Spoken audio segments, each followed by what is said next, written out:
Satya, we are so excited to have you today, as you can see. You've said that Microsoft's mission is not to be cool, it's to make others cool. But Bob Dylan is playing across campus today, and you sold out faster than him, so we certainly think Microsoft is cool.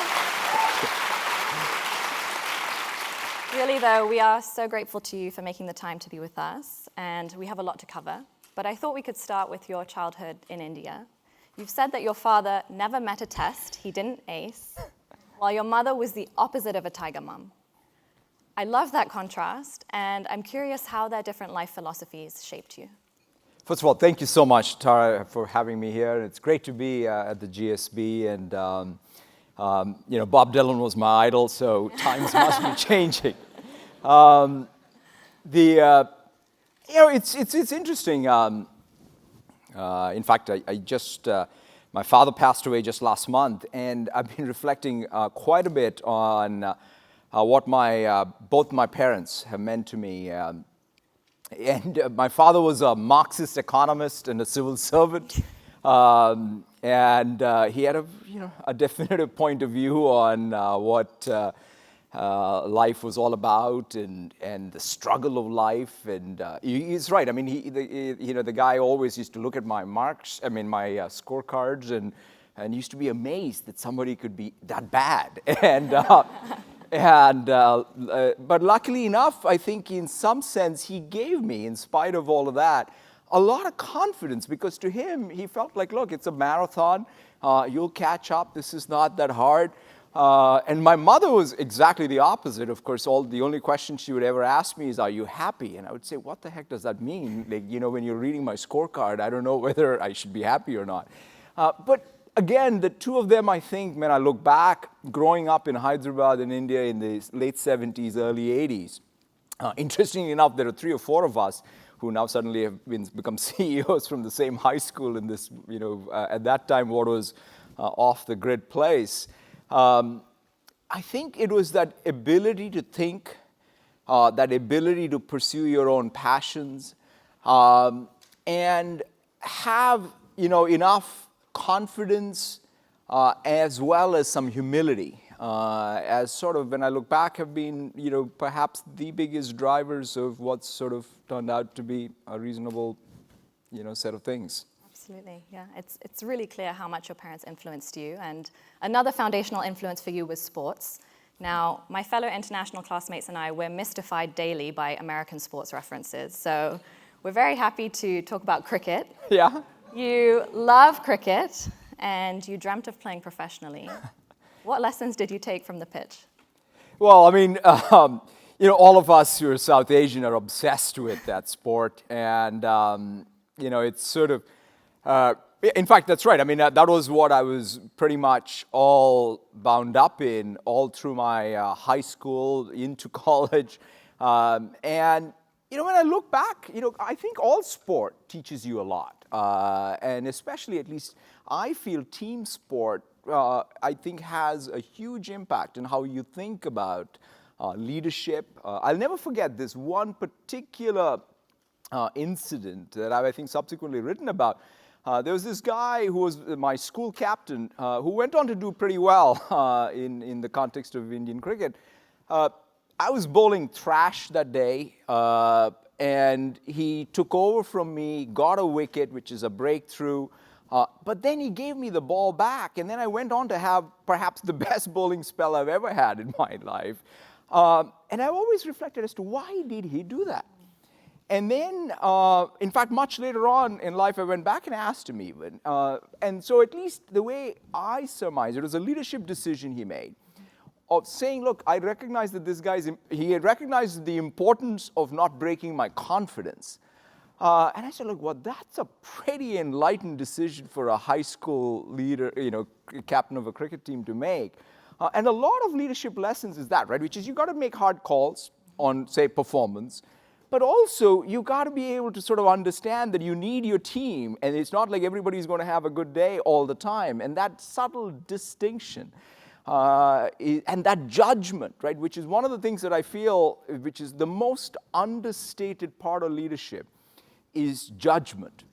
And it's so important. And that judgment comes by you exercising this muscle around passing judgment and learning from it. And I thought that's one of the lessons I learned. He was building your confidence in That's a way right. by making you. That's right. So you didn't end up playing professional cricket, sadly. Here I am.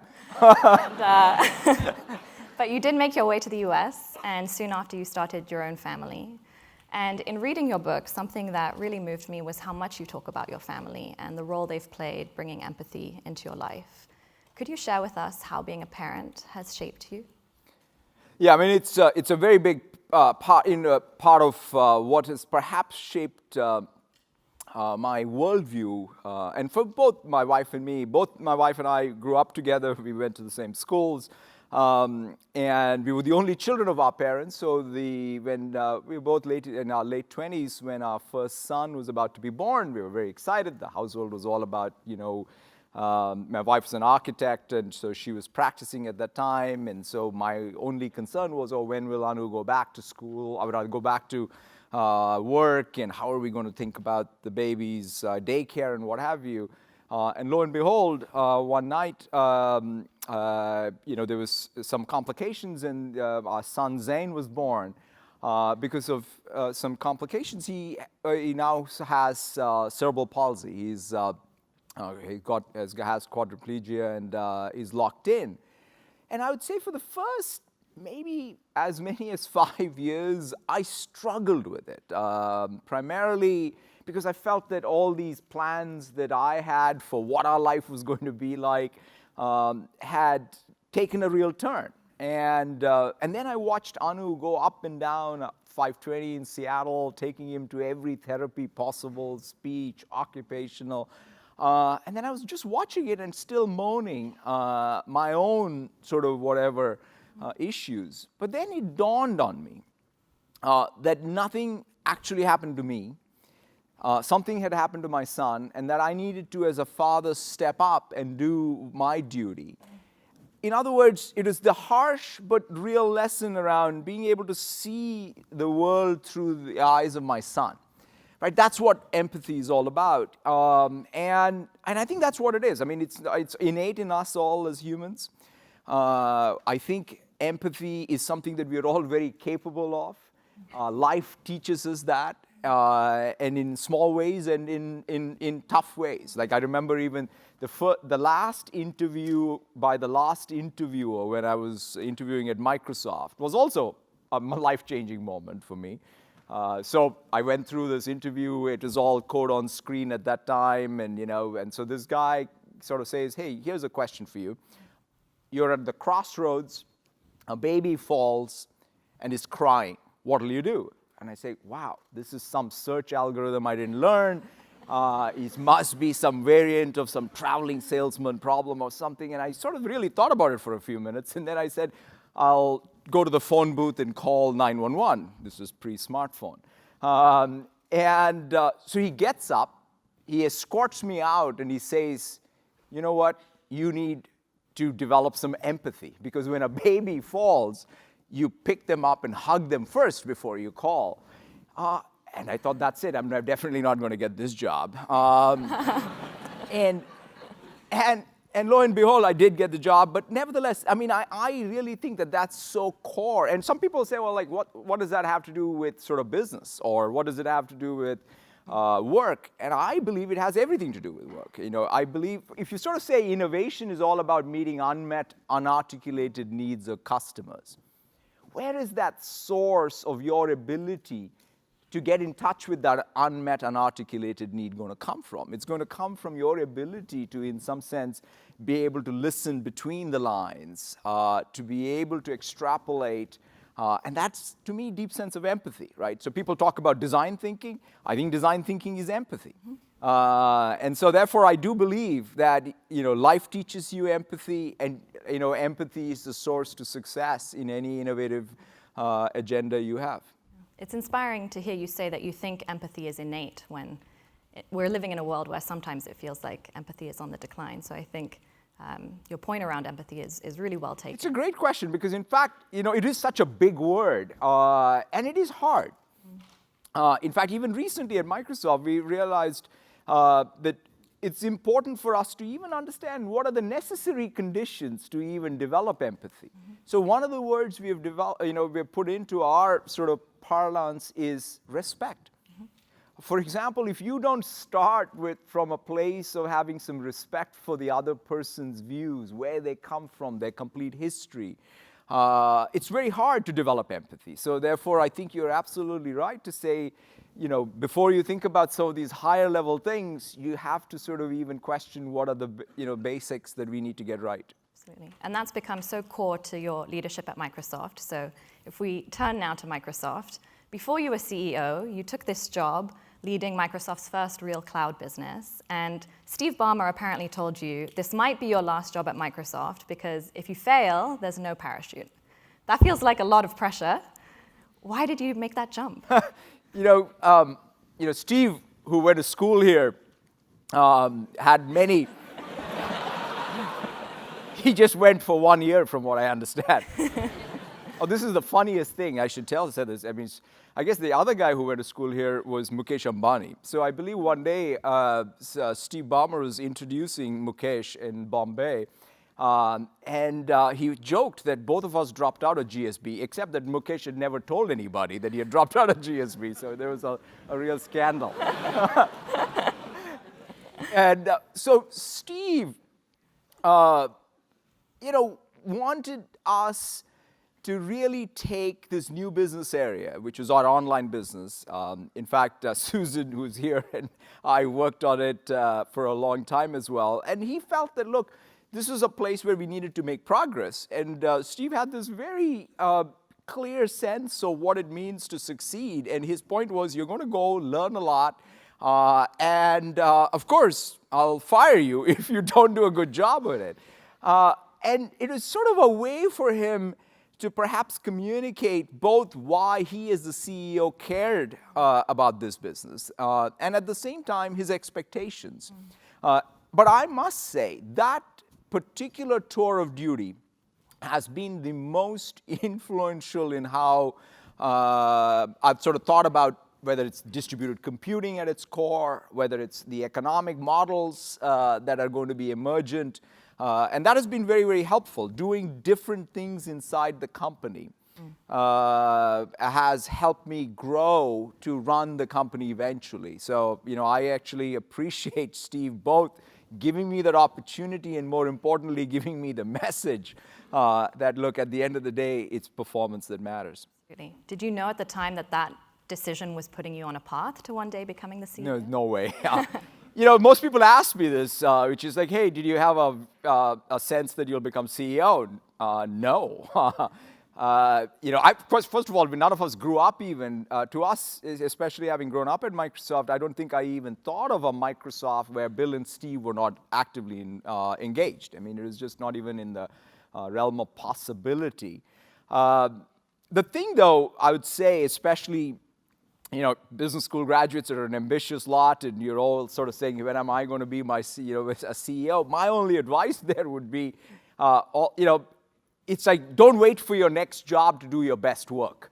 That, I think, is the crux of it, which is if you think about every job you get as the most important job and as the thing that is perhaps your last job, but you gave it all, and of course, from there, a lot of things will happen. And that's at least how it was not like the job that I had before becoming CEO, I somehow thought was just a stop on the way to something else. I actually thought that was a fantastic job until, I got the next job.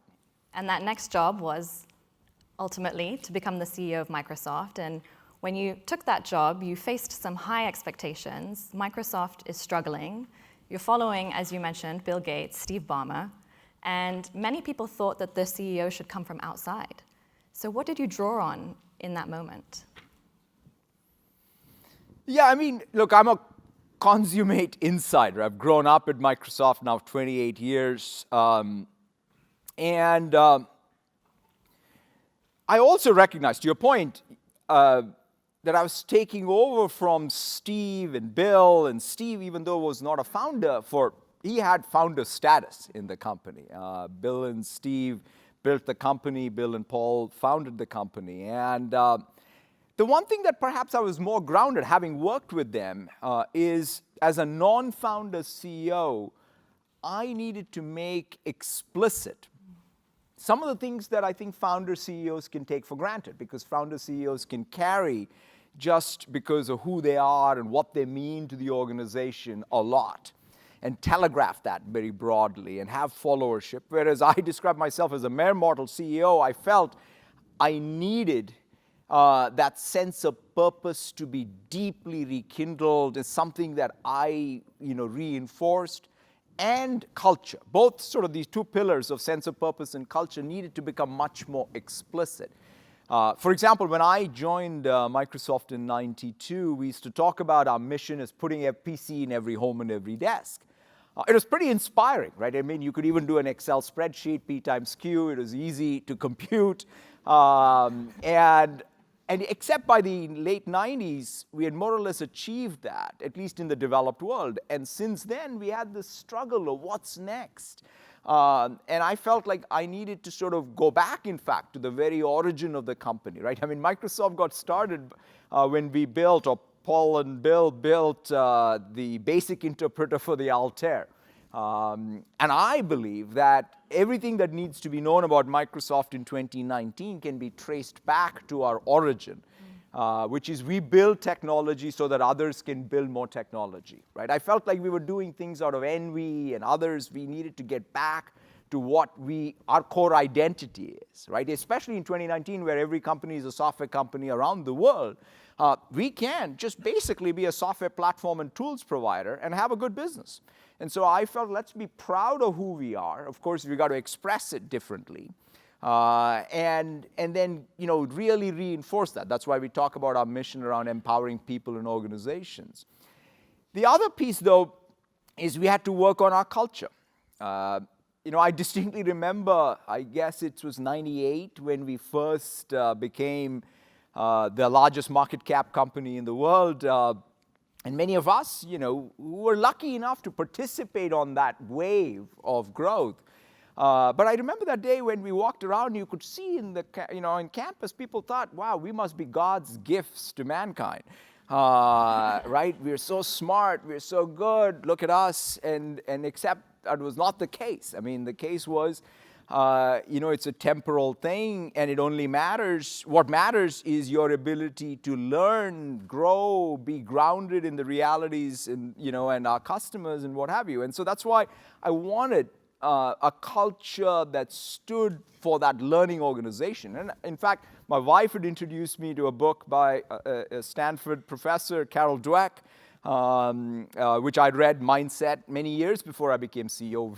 It was a huge influence in our household as it relates to our own children's education. But quite frankly, it was a great education for me, because when I read that book, I realized that notion of growth mindset applies to individuals like me. It applies to companies like Microsoft. So we took that meme of growth mindset and said, look, let's not be know-it-alls, let's be learn-it-alls.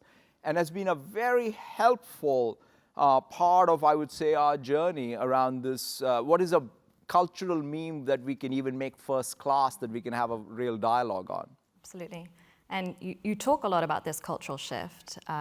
In looking back at that over the last 5 years, what was the most difficult part to change? Because you instilled growth mindset, you did all of these things, but what were the hardest roadblocks? Look, I mean, I think it's always, it's a challenge. It's one thing to say growth mindset, because sometimes people will come to me and say at Microsoft, Satya, we found the 10 people who don't have a growth mindset.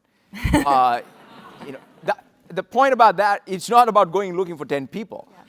It's about me being comfortable with confronting my own fixed mindset each day. And that's the hard part of it. When you say you're a learning organization and you say, we've learned that here are the 10 people who have not learned, then that's a problem. And I think that's the reality of it, right? How do you bring about long-term change? I mean, I'll say one other thing. One of the reasons why I feel at least we have some momentum. I'm very, very careful not to sort of paint this as some destination we will reach or have reached for sure. It's going to be something that every day we're going to have to confront our fixed mindset. We're always going to be imperfect. There is going to be a gap between what is our espoused sort of culture and what is the lived experience. The question is, are we working to bridge that gap? And it's very uncomfortable, especially in business where everything is graded by, how close to perfection are you? To say, let's be imperfect and celebrate imperfection is just a hard thing. And that's why leadership at the top, setting the tone, walking the walk, I think is the hard part. But, anyway, that's the real, I would say, challenge of being able to implement change at scale. Absolutely. And you want to set this culture of a growth mindset where people can take risks and make mistakes and learn from them. And you want to walk the walk. When have you had to lead by example on this front? Well, every day I would say, but I would, in some sense, the decision one makes for me, the ability to sort of take diversity and inclusion. Saying the words, saying we're going to make progress is one thing, and then to recognize that progress has to be something that really has to come from one's own first change in behavior, right? And take the everyday experience of the senior leadership team meeting itself.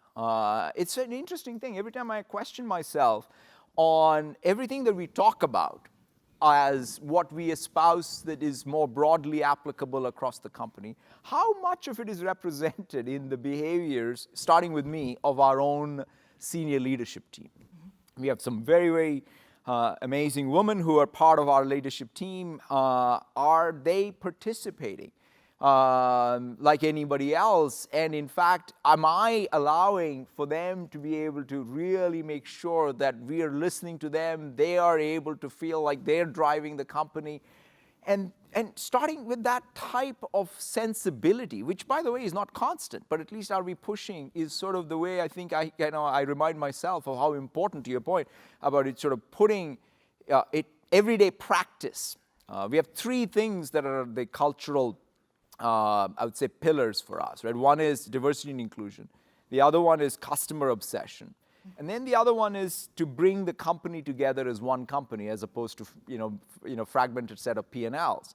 All three of these are just super hard, easy to say, but require everyday practice, starting with me. Absolutely. And I think diversity and inclusion is an interesting one because it's a topic that can invoke a lot of defensiveness. So to apply a growth mindset to that area is particularly powerful. Yeah, for example, the thing that we have recognized is you have to do a lot of things here. For example, we even changed the compensation of our senior leaders, starting, even mine, to ensure that we take this as a huge priority. You could say, well, is the compensation change the real thing? I'm not saying it's the only thing that needs to change, but it's an important thing. I myself had perhaps not recognized that measuring things, having a real metric around it, and then compensating is a good sort of start on a lot of fronts. And so, but the thing that we've come to realize is every intern class that joins Microsoft every year is more diverse than the previous one. But then they look around and say, well, where's that diversity, in the company? And so that means the real currency of a culture is inclusiveness.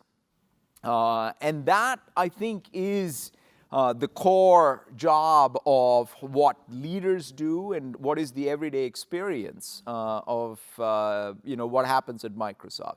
Interestingly enough, I've also come to recognize that first level manager has probably the most influence on what happens. And so I distinctly remember as a lead at Microsoft with 5 people working for me who all were thinking, why is this guy leading us, right? It's always the case because the first level job is the hardest job because there are 5 people who are also just recent graduates who are sort of looking at you and saying, I can do what you do. And then you have a boss who's asking you to do many things. And so it's sort of real pressure cooker in the sense you sort of really have to, do a lot. But that's when your attitude, your nurturing of that 5 people who are working for you around inclusiveness will matter a lot. So one of the things that we're doubling down is, are we truly supporting managers, at all levels to be able to sort of, in fact, support their team so that they can bring the best out of them and then have them feel included as part of the company.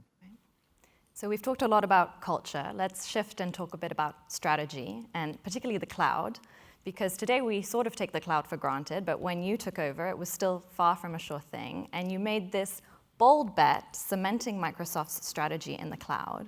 How did you rally others around that vision when many were convinced it wouldn't work?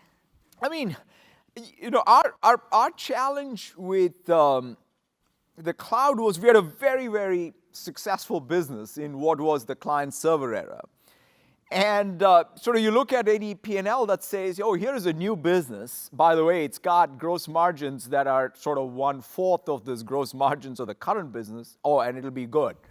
It's hard to sort of look at those kind of transitions because all rationality says that, you should avoid it as much as possible. And except in tech in particular and many other businesses, these transitions are secular. They're inevitable. And so the question is, how do you make that transition? And that's where I must say, Steve, when he was a CEO, was the one who gave me permission. And the decision he made was, look, we got to go after this.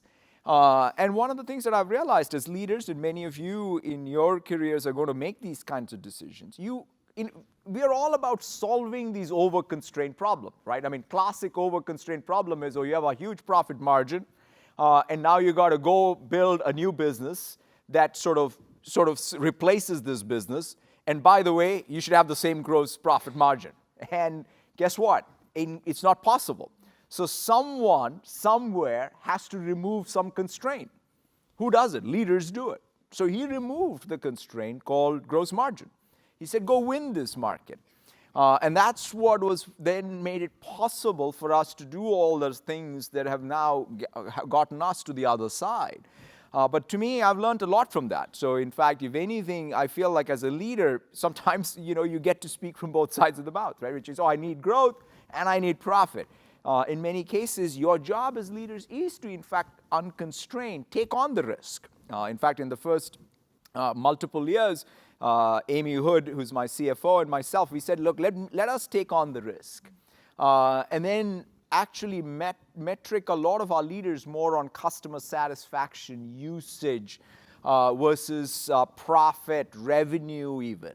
And I think that that's sort of the type of decision-making one needs in order to make these harsh transitions. And when you look back and you look at all that you've done on culture and strategy and making this bold bet, are you able to tell which one moved the needle more for Microsoft's renewal? I fundamentally believe that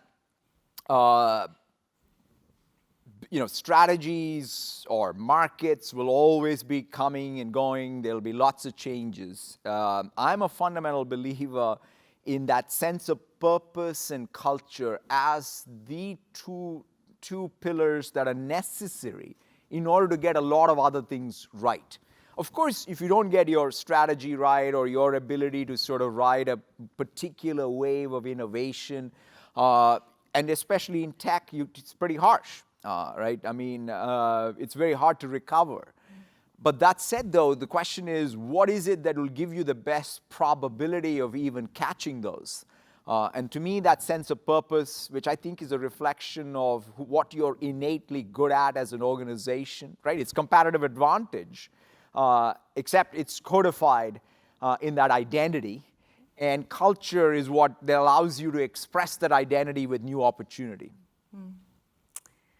I think many of us in this room want to use our careers to create impact at scale, and you have committed almost 30 years to Microsoft, which seems unfathomable to many of us. How do you think about... It flies by. How do you think about intrapreneurship and this idea for those among us who maybe want to work in large organizations to create change in the world? What advice would you have? Yeah, look, I think that, all organizations, small or large, all have amazing opportunities. But I'll make the case for a large organization, and especially an organization like Microsoft. I mean, think about it. If you want to have impact at scale, in fact, one of the reasons, there are two things. When I'm trying to recruit at a college, I'm always telling people, like, hey, look, if you want to be cool, go join somebody else. But if you want to make others cool, join Microsoft. And I say that because I believe that, which other organization will be able to have in 190 plus countries the impact on small business productivity, public sector efficiency, multinationals in any part of the world and their competitiveness globally, health outcomes, education outcomes. This is scale at enormous rate. And so therefore, if you want, join a company like this, but then you have to have the following, I would say, sensibility. Guess what? You got to work with others. In other words, that's, I think, a key important skill. Like, what does it mean? I mean, you do a lot of that. Many of you have got a lot of work experience even before coming to business school. But fundamentally, to do anything useful and big and at scale, it's all about teams. Teams inside or teams outside, that's what it takes. And the second thing that you also need is to realize that, a lot of people talk about the matrix and the complexity of large organizations. That's again the case. I mean, even for small companies, you just have a different type of matrix. You'll have a VC, you'll have a board, you'll have customers. So you're never going to escape working with people. You're never going to escape bringing multiple constituents together. And I think that you should pick whatever size of organization, recognize that scale only comes because you've been able to bring many constituents together. You say that we can never escape working with people, which brings me to my next section on AI. You are a big proponent of AI, and you believe that AI will be good for humankind. And you argue that in an AI future, human traits like empathy and creativity will be more important than ever. And yet, in some ways, technology has made us less connected. So how do you see AI augmenting humanity rather than detracting from it? Look, first of all, I'm excited. I'm going to spend some time with your own work around this human-centered AI and the work you're doing there. I think it's so important. Here's how I come at it. First, before we get into some of the unintended consequences of AI, one of the areas that I am deeply involved in is accessibility, right? I mean, think about what AI has done to people who need the most help, right? Say if you have ALS, now with eye gaze, you can type and communicate. If you have visual impairment of any sorts, you can interpret the world by using the latest in computer vision.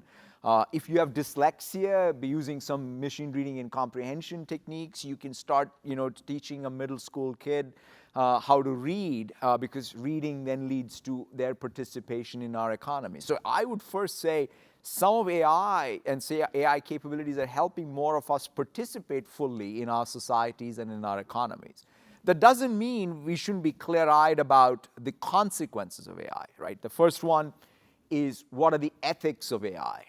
We as, in fact, creators of these platforms and tools have to before we even get to sort of the big topic of ethics, improve the state-of-the-art of the software engineering around AI so that things like bias and so on are being dealt with. There's this fantastic line I love of Rilke's, which is, he talks about how the future enters in you and transforms itself in you before it becomes real. So we are creating AI. It's humans who are creating AI. So we get to shape, what the craft of creation of AI looks like. How we design systems where the human is in loop. We get to decide that as a society even, what we are comfortable with and not comfortable with. So I don't want to abdicate all of that, and feel like this is just going to happen outside of our control. So that's at least how I think about it. And also on the employment side, I do believe that, for example, this... is it zero sum? I don't think that is the case. I think that there will be more jobs. The question is, how do we really use, in fact, all of the sort of levers we have economic and social, to skill people for the jobs that are going to be there. And many of those skills might be different types of skills than the ones that are valued today. For example, there's no reason why our society can't have wage support for teachers in a different way, in a world where there's a lot of abundance of AI doing a lot of other things for us, or artists, or what have you. So therefore, I think we will come up with mechanisms, I hope that we have, and in fact, more than hope, I feel that we shouldn't abdicate our responsibility to control our own future that I think we all want to live in. And given Microsoft's vision to democratize AI, there are concerns about what might happen if those tools get into the wrong hands. And you've just mentioned not to abdicate that sort of responsibility. So how do you think about who to partner with in light of those concerns? Right. I mean, there's multiple things. So one is, what is it that we ourselves will do to, in some sense, have some core principles that define what we do and then who we work with. Take facial recognition, that's quickly becoming the topic which I think is going to even have regulatory frameworks around it. In the state of Washington, we participated even in creation of that regulation. So I think that first, before even the regulation is in place, we have guidelines on what we think is the right use, because the maturity of the models really make it only sensible to use it in certain use cases and not in others. And being clear about it, and then ensuring that that's what we do, and then working, knowing that there will be, like there's food safety, there should be AI safety. I mean, there will be regulation. And we should be okay with it. In fact, if anything, our practices and our data of what's good, what's not, what's the state of technology should inform that regulation. So you bring up the topic of regulation, and today it seems that relationships between regulators and many large tech companies are fraught. In its early days, Microsoft may have fought its own battles, but today Microsoft is leading with openness. And so what's your advice for the aspiring tech leaders here on balancing that pressure to grow as a company with your responsibility to society? That's an interesting question.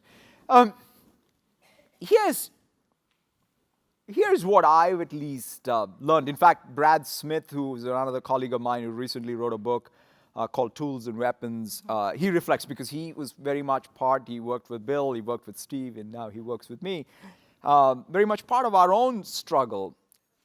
I would say the one thing that at least I took away from that time is when there is, I would say, a lot of criticism of whatever it is that you're doing, I think that it's appropriate for us to look in the mirror and perhaps learn about what it is that we're being criticized about. And perhaps there are changes that we need to actually bring about. So I would say scrutiny of large organizations is absolutely something that is going to only happen, and I think large organizations should welcome it. And we all can learn from it. And the core, though, especially in technology business, we collectively as an industry have to just mature at a very fast rate, because the impact of digital technology in our lives and in our society is so deep now that for us to assume that we're just going to have unfettered access to all parts without thinking about the unintended consequences of this technology are long gone. And so therefore, for us as an industry, for us as a company, to both recognize the opportunity of these technologies and the responsibilities, whether it's in security, whether it's in privacy, whether it's in AI and ethics, I think is going to be central. And these are not going to be terms of competition even. I think this is where the industry at scale has to get a lot better. And I think that moment is upon us, and I do see positive change. But it is definitely a time for self-reflection and change. So I want to circle back to your own leadership style and values. And what strikes me is that you seem to combine this sense of self and ability to stay true to your leadership style. You even have a story of Steve Ballmer telling you it's too late to be different. With, on the other hand, this real belief in a growth mindset. And I think for many of us at the GSB, there's this question of how do you stay true to your own style while still knowing when and how to grow in the right direction. And so how do you think about those two things?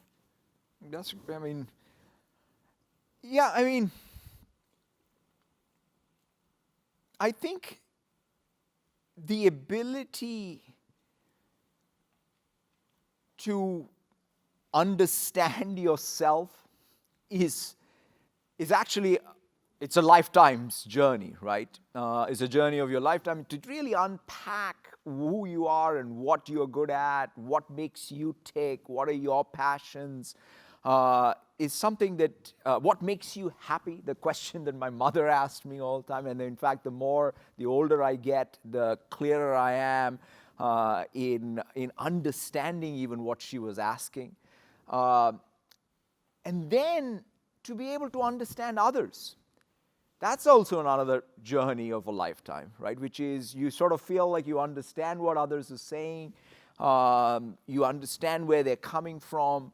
I think that's really what is going to perhaps help you with both be true to yourself, your identity, what makes you tick, what makes you happy, while knowing that ultimately I think a lot of that satisfaction you get is because of your ability to empathize, the ability, it could be your family, it could be your workplace. That's the other thing that I've come to realize is we can be transactional at work. I'll tell you, there was this gentleman, another GSB grad whom I worked for, Doug Burgum, who's actually the governor of North Dakota nowadays. But there was this time in my mid-30s, he said something to me which just had a profound impact. He said, look, you're going to work at Microsoft more time than you are going to even spend with your kids. And I said, oh, wow, that's pretty, that sounds pretty harsh. and yet it is true.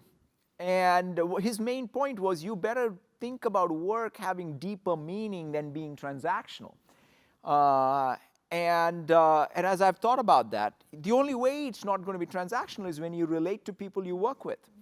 That's what you'll remember. The projects you worked on, the technologies will all be passé in time, but the people, what you did, how you behaved, what was I take great pride in these people whom I've mentored who go on to do great things.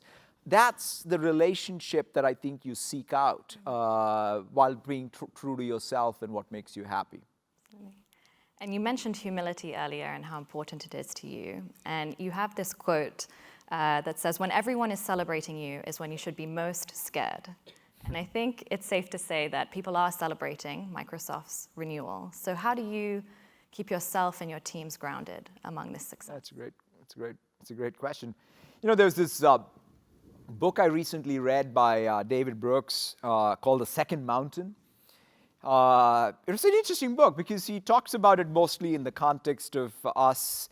There's that first mountain, which is what perhaps many of you as graduates of GSB are going to be on, and you're going to seek excellence and success in the professional career. And then you're eventually going to get to that second mountain, and then you're going to sort of in his words, relate to the world and community and what have you. And I feel that that's really what's there for Microsoft. The way, having gotten to whatever high market cap in '98, now for us, it's more not our market cap, but what is our market cap leading to? To your point, it's if you celebrate our success, but fundamentally realize, if you sort of go back to our mission and our business model, right? It's not even a sense of mission and purpose that's somehow abstracted away from what's core driving our business model. We need to see success all around us. That's it. And so if we celebrate that small business in Kenya or that large multinational in Sweden, or that public sector company in Indonesia or in Vietnam, that's what's going to help us be grounded and be successful. And so that invoking of that everyday sense of purpose is what I think is going to help us the most. Thank you, Satya. And I think on that note, we will turn it over to some questions from the audience. Okay. This thing on? Hi, my name is Tara Karadpir, and I'm a first-year MBA student. And I'm asking this question in conjunction with my classmate, Jeff Kruger, who unfortunately couldn't be here, but we're both interested. You've mentioned that at Microsoft, you've made a principled decision that you're not going to withhold technologies from institutions that have been elected in democracies to protect the freedoms we enjoy. This position, as you probably know, stands in contrast to a number of your peer tech companies here in the Valley. Can you elaborate on your decision framework as CEO to have Microsoft pursue U.S. Department of Defense contracts like the Jedi Cloud project at DoD? Yeah, I mean, first of all, one of the things that we're engaged in is with deep respect for all opinions that people may have on things that we should be concerned about. But on this one, we've been very clear from day one on the statement you read out, which is I feel that I have great belief in our democratic institutions and our democratic process. And one of my big fears is that somehow CEOs or corporations try and substitute for what I think in the long run is the most important thing for us, which is our democracy to work as designed. And in this case, if we don't like what our government does, we have this one great opportunity, which is we get to change, we get to vote, we get to even take principled stance against our government if we do think that that is something that we want to fight for. In fact, Microsoft, whether it's in the previous administration or this administration, we've had cases. It was the warrant case around privacy is something that we were able to go fight, and then ultimately, through the Cloud Act, bring about change, which was a bipartisan legislation, which I feel is a good step in the direction of having privacy enshrined in a legislative sort of set of processes. So that's how I look at it. I don't see how withholding technology from, as I said, the institutions that we have elected that are subject to civilian control ultimately, to protect the freedoms we enjoy is going to help. That doesn't mean we shouldn't have ethical principles. We shouldn't advocate for ethical principles. And in fact, these institutions that we are talking about have perhaps more of a history around these ethical principles as well. And so for us to rely on that and reinforce that, I think would be important.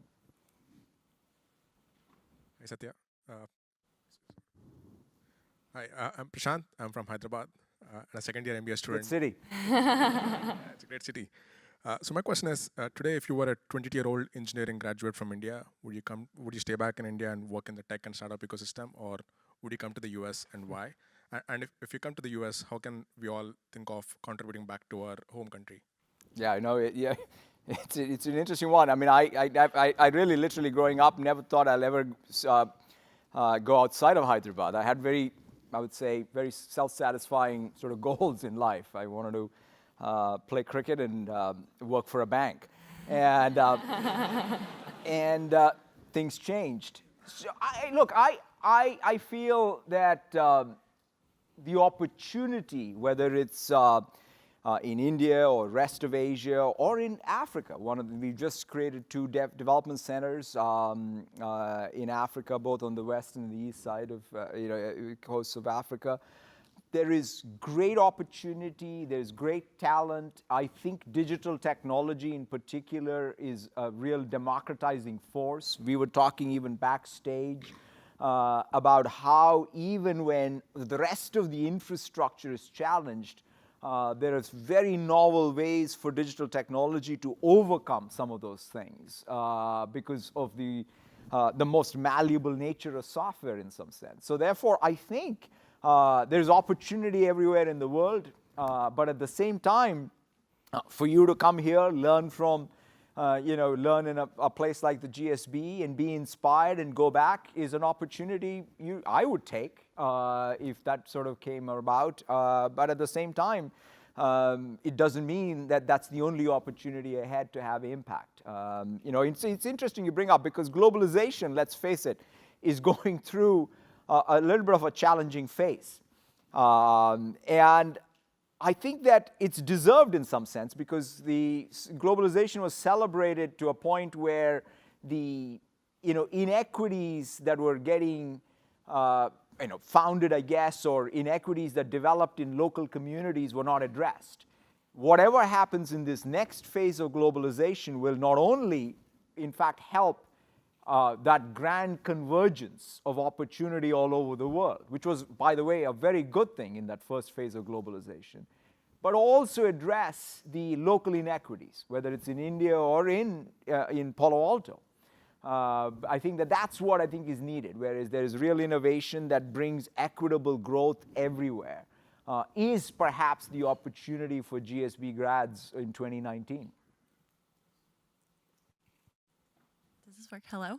Hi, I'm Casey Uhlenhut, an MBA too. I also worked at Microsoft before I came here. I think I might be the only one. .NET team, let's go. That's great. I was just wondering, in your rise to the top, what was the biggest adjustment you made to your leadership style as you moved up in the company?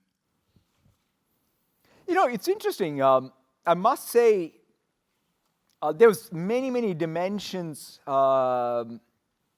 Perhaps the biggest adjustment was that ability to grapple with what is it that uniquely only you can do versus what others in the team can do. Getting much better at it was the most helpful. But the CEO job, when I look back at it, and many of you who may start out and become even CEOs much earlier on in your career, I had not understood, perhaps even growing up at Microsoft, how multi-constituent the job is, right? I mean, that's perhaps the biggest adjustment I've had to make, is recognizing it's about customers, it's about partners, it's about all your employees, it's about your investors, it's about governments, it's about many of these constituents. And by the way, it's not about like, it's not like office hours for each one of them. It is about all of them, all the time. And how to think about that multi-constituent world, I think, is perhaps the biggest adjustment that one makes as you grow in any organization. And the faster you grapple with it, the better off you will be and your organization will be. So we'll now turn it back to our traditional lightning round. And I'm going to... Don't be scared. We're changing it up a little bit this time. I'm going to ask you to complete a few sentences for me. So, I feel most energized when? I see someone very excited about the impact of what they're doing. What keeps me up at night is? What wakes me up in the morning. Good dodge there. I am most grateful for?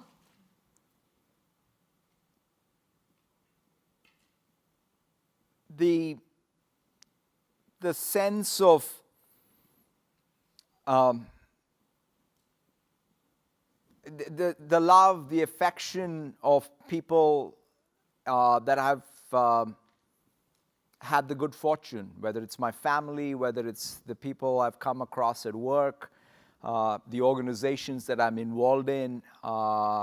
It's just such a blessing. When I look back, that's the thing that sort of really I'm most thankful for the people in my life in all spheres of it.